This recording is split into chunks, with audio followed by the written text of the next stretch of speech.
हरियाणा के मुख्यमंत्री नायब सिंह सैनी और केंद्रीय ऊर्जा मंत्री मनोहर लाल सेवा साधना एवं ग्राम विकास केंद्र समालखा पहुंचे, जहां पर लघु उद्योग भारती द्वारा आयोजित उद्यमी सम्मेलन में उन्होंने शिरकत की और उनके साथ ही राष्ट्रीय स्वयंसेवक संघ के सह कार्यवाह डॉक्टर कृष्ण गोपाल ने शिरकत की। सम्मेलन में देश भर से 2500 उद्यमी शामिल हुए और सेवा साधना एवं ग्राम विकास केंद्र में 3 दिवसीय सम्मेलन का सोमवार को समापन हुआ, जिसमें उद्यमियों ने वर्तमान वैश्विक परिस्थितियों और उद्योगों को चलाने में आने वाली कठिनाइयों पर चर्चा की और उन्हें प्रस्ताव बनाकर दिया।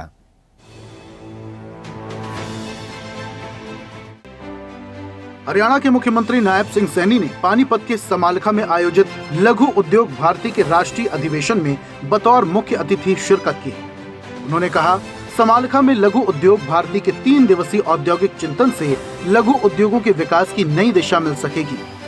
ऐसे में कार्यक्रमों के माध्यम से मार्गदर्शन प्राप्त कर युवा उद्यमी विकसित भारत विकसित हरियाणा की कहानी लिखेंगे।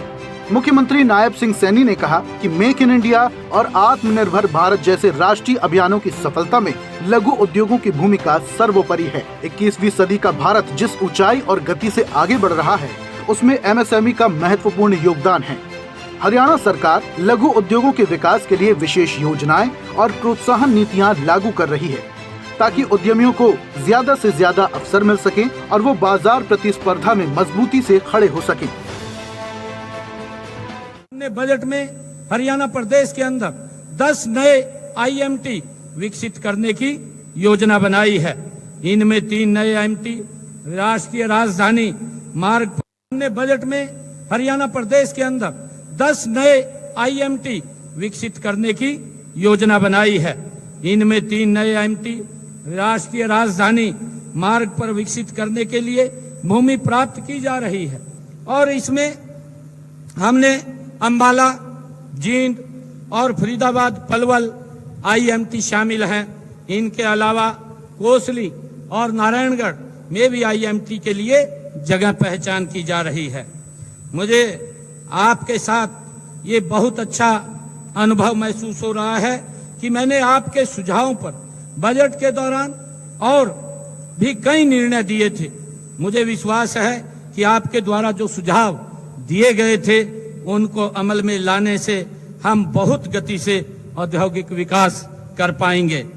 मुझे ये भी खुशी है कि मेक इन इंडिया और आत्मनिर्भर भारत जैसे हमारे राष्ट्रीय अभियानों की सफलता में लघु उद्योग भारती की भूमिका ये सर्वोपरि है।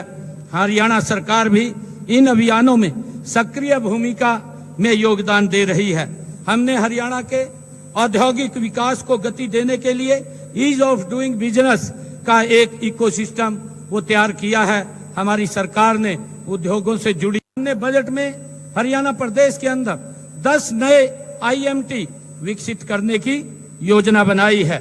इनमें 3 नए आईएमटी राष्ट्रीय राजधानी मार्ग पर विकसित करने के लिए भूमि प्राप्त की जा रही है और इसमें हमने अंबाला, जींद और फरीदाबाद पलवल आईएमटी शामिल हैं।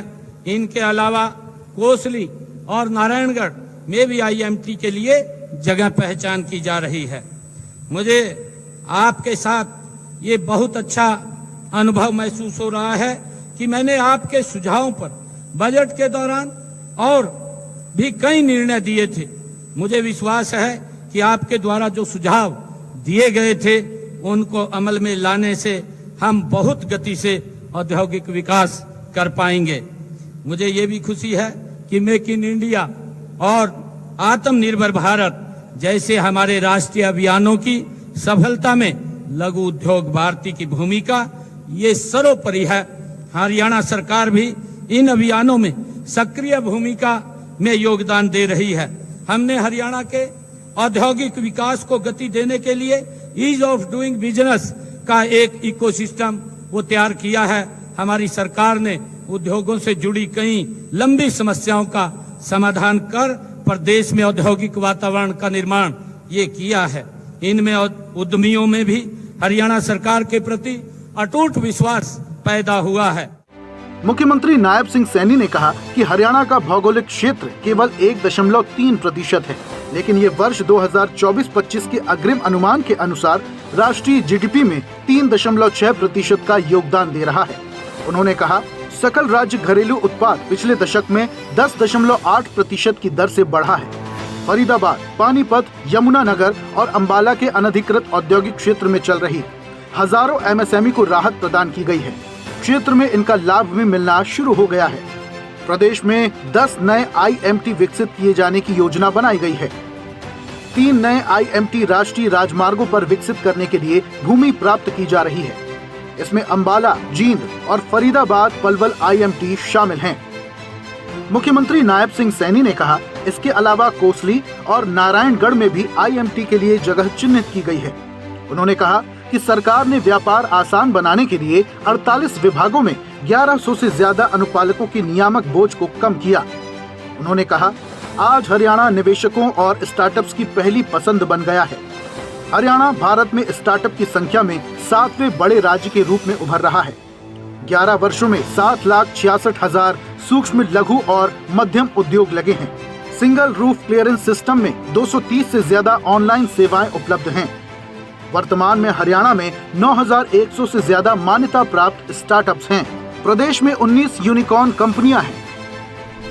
हमने व्यापार करने में आसानी के लिए 48 विभागों में 1100 से अधिक अनुपालनों के विनियामक बोझ को कम करने का काम किया है और गत 11 वर्षों में प्रदेश में 7,66,000 सूक्ष्म, लघु व मध्यम उद्योग लगे हैं तथा इनमें 39 लाख लोगों को रोजगार भी उपलब्ध हुआ है। मुझे ये खुशी है कि हमने फरवरी 2017, जैसा अभी प्रेजेंटेशन के अंदर बताया भी गया है कि हरियाणा एंटरप्राइजेज प्रमोशन सेंटर की स्थापना की गई। साथ ही उद्यमों को तेज और डिजिटल औद्योगिक मंजूरी देने के लिए सिंगल रूफ क्लियरेंस सिस्टम वो शुरू किया गया है। वर्तमान में इस एकल ऑनलाइन पोर्टल के माध्यम से 230 से अधिक ऑनलाइन सेवाएं उपलब्ध कराई जा रही हैं। मुझे ये भी बताते हुए कि HSIIDC व निजी निवेशकों द्वारा विकसित औद्योगिक संपदाओं व पार्कों में भूमि की खरीद व पट्टे पर लेने पर स्टाम्प शुल्क में D श्रेणी के ब्लॉकों में 100%, C श्रेणी के ब्लॉकों में 75% व A व B श्रेणी के ब्लॉकों में 50% की ये छूट दी जा रही है। ये हमने निर्णय किया है। साथियों, हमारी जो प्रोत्साहन योजनाओं का ही परिणाम है कि आज हरियाणा देश विदेश के निवेशकों और स्टार्टअप्स की एक पहली पसंद बन गया है। मुझे यह बताते हुए कि आज हरियाणा भारत में स्टार्टअप की संख्या में 7वें बड़े राज्य के रूप में उभरा है। वर्तमान में हरियाणा में, जैसे अभी जानकारी भी आप लोगों को मिली है कि 9100 से अधिक हमारे हरियाणा प्रदेश के अंदर मान्यता प्राप्त स्टार्टअप्स हैं, जिनमें 19 यूनिकॉर्न के रूप में स्थापित हुए हैं और इसके अलावा भी 250 के करीब फॉर्च्यूनर 500 कंपनियां भी यहाँ पर स्थापित हैं। और इससे भी अधिक खुशी की बात यह है कि लगभग 50% स्टार्टअप्स हमारी महिला उद्यमी वो चला रही हैं। हमने अगले चरण में स्टार्टअप में महिलाओं की भागीदारी बढ़ाकर 60% ये करने का लक्ष्य हमारी सरकार ने रखा है। हमने हरियाणा राज्य स्टार्टअप नीति 2022 ये लागू की है। हाल ही में हमने 22 स्टार्टअप्स को 1 करोड़ 14 लाख रुपए की वित्तीय सहायता भी ये प्रदान की है।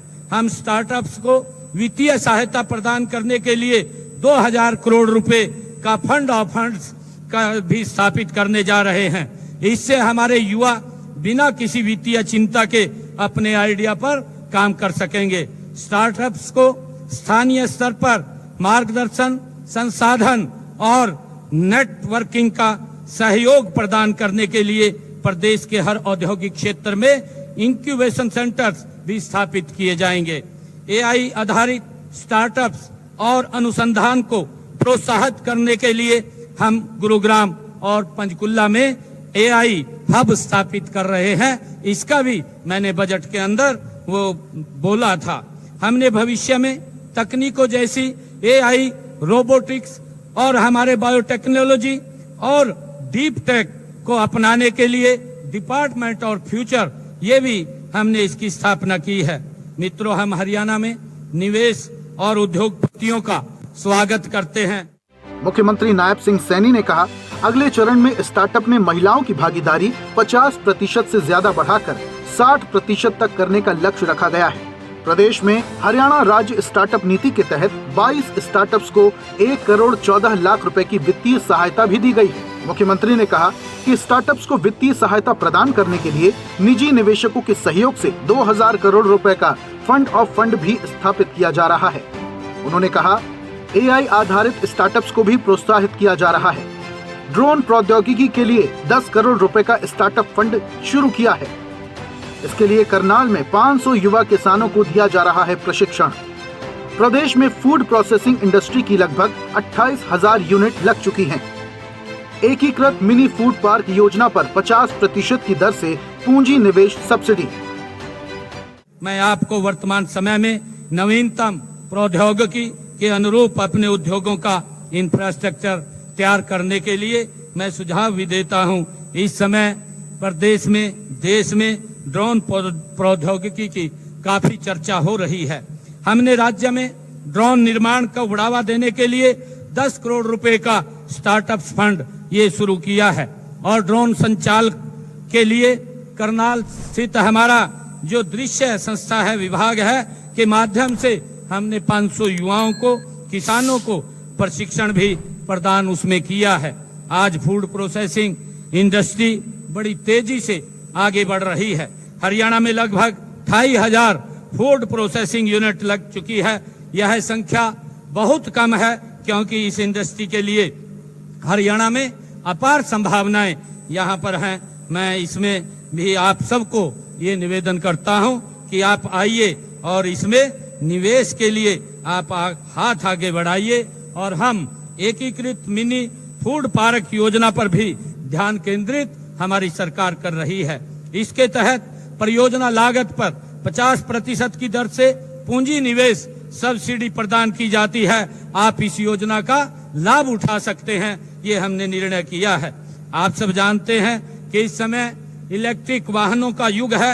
इन्हें बढ़ावा देने के लिए हमने एक नीति बनाई है और इसके तहत कई प्रकार के प्रोत्साहन व सुविधाएं भी हमने हरियाणा के अंदर वो प्रदान की हैं। हमारे रोहतक में EV पार्क स्थापित करने की योजना है और आप इसमें हमारा सहयोग कर सकते हैं।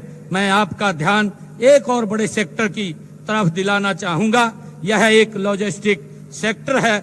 हम अपने NCR क्षेत्र को लॉजिस्टिक हब के रूप में विकसित कर रहे हैं। आप अपनी सुविधा के अनुसार कहीं भी इस नए क्षेत्र में निवेश कर सकते हैं। मित्रों, यहाँ आपने 3 दिवसीय अधिवेशन में विभिन्न योजनाओं पर चर्चा भी की है और नए प्रस्तावों पर विचार विमर्श भी किया है। मैं आपको विश्वास दिलाता हूं कि हमारी सरकार इन सभी मुद्दों पर गंभीरता से विचार करेगी और लघु उद्योगों के विकास के लिए हर संभव सहयोग प्रदान करेगी। हम उद्यमियों की समस्याओं को सरकार के सामने रखने की आपकी प्रतिबद्धता का हम स्वागत करते हैं। यह आपसी सहयोग है जहां सरकार और उद्योग जगत मिलकर के देश के विकास के लिए काम करते हैं तो वो देश प्रदेश, वो आदरणीय प्रधानमंत्री जी का संकल्प है कि हमने 2047 तक इस भारत को विकसित राष्ट्र बनाना है, तो उसमें आप सबकी एक बड़ी भूमिका उसमें होगी। अंत में मैं एक बार फिर लघु उद्योग भारती के इस शानदार और सफल आयोजन के लिए मैं बधाई भी देता हूं और समालखा में इन 3 दिवसीय जो औद्योगिक अमृत मंथन से हमारे MSME सेक्टर को एक नई दिशा मिलेगी। मैं कामना करता हूं कि हमारे लघु उद्योग राष्ट्र के प्राचीन गौरव का पुनः प्राप्त कर विकसित भारत के लिए मार्ग प्रशस्त करने में ये भी समर्थ होंगे। मैं आप सबका पुनः यहाँ हरियाणा की इस पवित्र भूमि पर आने के लिए मैं आप सबका स्वागत और अभिनंदन करता हूं। आप सबका बहुत बहुत धन्यवाद। जय हिंद, जय भारत, जय भारत। मुख्यमंत्री नायब सिंह सैनी ने कहा कि सरकार के प्रयासों से इसे और आगे बढ़ाने के लिए इस पर काम किया जा रहा है। आपको बता दें कि लघु उद्योग भारती के राष्ट्रीय अधिवेशन में देश भर से 2500 उद्यमी हिस्सा ले रहे हैं। उद्यमियों ने सम्मेलन में वर्तमान वैश्विक परिस्थितियों और उद्योगों को चलाने में आने वाली कठिनाइयों पर चर्चा की। ताजा खबरों के लिए लाइक, फॉलो और YouTube पर सब्सक्राइब कर बेल आइकन दबाएं। साथ ही ताजा अपडेट्स के लिए स्वदेशलाइव.com पर विजिट करें।